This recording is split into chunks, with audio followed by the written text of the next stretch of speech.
자, 여러분, 대한제국이 수립된 게 1897년이죠. 아까 제가 절대연도라고 그랬습니다. 자, 여러분, 고종 황제가 나중에 이제 퇴위를 한 건 1907년이에요. 그런데 1904년에 럴전쟁이 발발하면서 자, 우리 대한제국은 일본에게 이제 먹히는 수순으로 가죠. 그래서 이제 일반적으로 우리가 광무개혁이라고 하면 여기를 말하는 겁니다. 대한제국 수립 이후에 자, 고종 황제, 그 다음에 이제 고종 황제의 측근 세력이 주도하는 근대적인 부국강병 개혁이 바로 광무개혁이라고 부르는 거죠. 여러분, 그러면 여기 한번 보시자고요. 대한제국의 광무개혁의 시정방침은 구본신참입니다. 해석해드릴까요? 옛날 것을 근본으로 하고 새로운 것은 다만 참고한다. 그러니까 동도서기론하고 단어가 좀 비슷하지만 이건 고유명사입니다. 1880년대 초반부터 갑오일미격 때까지는 동도서기론이죠. 그런데 대한제국 광무개혁 시기에는 동도서기론이 아니라 구본신참론에 입각해서 개혁이 추진되던 시기죠. 그 다음에 자, 1899년에 법규교정서, 줄여서 교정서라고 합니다. 이 교정서에서 우리나라 최초의 헌법이라고 할 수 있는 대한국국제를 제정합니다. 여러분, 대한국국제는요, 다음 페이지 288쪽에 사료가 나와 있습니다. 되게 유명한 사료죠.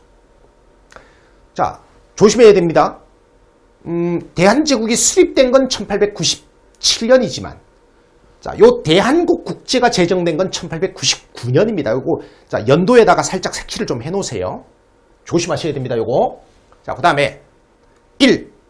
대한제국은 자수독립 제국이다. 2. 대한국의 정치는 만세불변의 전제정치, 황제정치이다. 쭉쭉쭉 갑니다. 9. 대한국 대황제는 각 조약의 체결국가에 사신을 파견하고 선전포고, 강화 및 재반 조약을 체결한다. 이게 바로 대한국 국제가 되겠습니다. 여러분, 저 대한국 국제의 내용은 딱 두 가지입니다. 1조, 대한제국은 자주독립 제국이다. 그 다음에 2조부터 9조까지는 내용이 딱 하나예요. 자, 대한제국에서 황제가 짱이다. 알겠죠? 쉽게 말하면 이제 황제의 전제군 주권을 명기한 게 바로 이 대한국 국제입니다. 됐죠? 언제라고요? 자, 조심해야 됩니다. 대한제국이 수립된 건 1897년이지만 자, 대한국 국제는 1899년입니다. 자, 그 다음에 여기 대한제국은요, 정치 분야에서 첫째도 둘째도 셋째도 황제권 강화입니다. 그 다음에 이 내장원 확대가 무슨 소리냐? 여러분, 내장원이라고 하는 이 단어 어디서 들어봤을 거예요? 조선시대도 있던 거예요. 쉽게 말하면 이제 왕실 재정을 관장하는 게 이 내장원이에요. 그런데 자, 여러분, 상식적인 원리야. 황제권을 강화하고 싶어. 그러면 자, 황제가 돈줄을 쥐어야 될 거야. 아니, 돈 없이, 자금 없이 뭘 해? 그래서 이제 대한제국은요, 황실 재정을 담당하는 내장원의 기능을 확대합니다.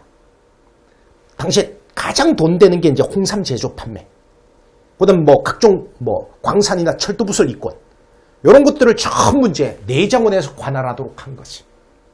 자, 내장원의 기능을 확대한 건 뭐다? 이건 이제 황제가 돈줄, 자금줄을 장악하기 위해서 이제 이렇게 한 거죠.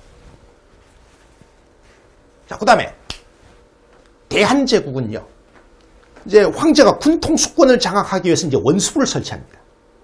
이 원수부의 대빵인 대원수는 황제가 겸임했고, 부원수는 황태자가 겸임했습니다. 됐죠? 그 다음에 이제 군사력 증강. 자, 너희들 잘 봐봐. 친위대, 진위대, 이게 창설된 게 을미기역대야. 그런데 이 친위대, 시위대, 지은위대, 이런 걸 증강시킨 게 바로 대한제국 광무개혁이야. 됐지? 요거 오해하시면 안 돼. 친위대, 진위대를 설치한 건 을미기역대. 친위대, 직인위대, 시위대라고 따로 있어. 요걸 증강시킨 건, 확대 증강시킨 건 대한제국이야. 오케이, 말해. 자, 그 다음 이제, 뭐, 요 두 개는 이제 외교 분야지. 외교 분야지. 자, 간도관리사 파견. 이범윤을 간도관리사로 파견해서 이제 간도 교민들을 보호하는 활동을 벌였다. 요거 좀 이따 다시 반복해서 나와. 그 다음 이제 한청통상조약. 1899년에 대한제국 정부는 자, 대청국 정부와 청나라 정부와 대등한 통상조약을 체결하는데 이게 이제 한청통상조약이야. 한청통상조약. 알겠지? 자, 그 다음에 이 대한제국의 활동에서 광무개혁에서 가장 중요한 부분은 이 부분이지. 미국인 측량기사를 초빙해서 자, 근대적인 토지 측량 사업을 벌입니다. 이게 이제 양전사업이야. 전국적인 규모에서 양전사업을 추진했습니다. 그리고 강원도와 충청남도 일대에서 이 양전사업의 바탕을 두고 근대적인 토지 소유 증명서를 발급을 하는데 이게 지계야. 대한전토지계의 줄임말이야. 지계야. 지계라고 해.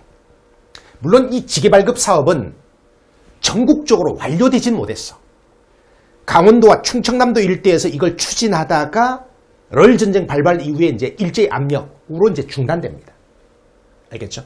자, 그래서 대한제국에서 양전사업, 지계발급사업 요거 한 거 되게 중요해요. 그 다음 이제 대한제국은요, 식산농업정책이라고 해서 식산농업정책 무슨 말입니까? 산업진흥정책이다 이런 말이야. 그래서 대한제국 시기에 40여 개 자, 민간회사가 설립되기도 하고 자, 이 민간회사 설립을 지원하기도 하고 이랬죠. 자, 근대적인 회사를 설립하거나 이를 지원하고 이렇게 했죠. 대한제국이. 그 다음 이제 이 밖에도 자, 이 밖에도 뭐 기술학교 설립, 유학생 파견, 그 다음 이제 전차나 철도 같은 근대 문물 도입에도 적극적이었죠. 근대 시설 도입에도 적극적이었죠. 자, 이것도 마찬가지입니다. 여러분들이 딱 보면 이제 머리가 아프죠. 머리가 지끈지끈 아픕니다. 근데 여러분들한테 국가직 지방직에서 대한제국 광무개혁에 대해서 200자 이내로 서술하시오. 이렇게 문제가 나오지 않습니다. 아니, 양전사업, 지계발급 사업이 대한제국 광무개혁이다. 이거 거꾸로 하시면 문제 풉니다. 됐죠? 자, 이 정도 내용은 자, 우리 국지서법 필수입니다.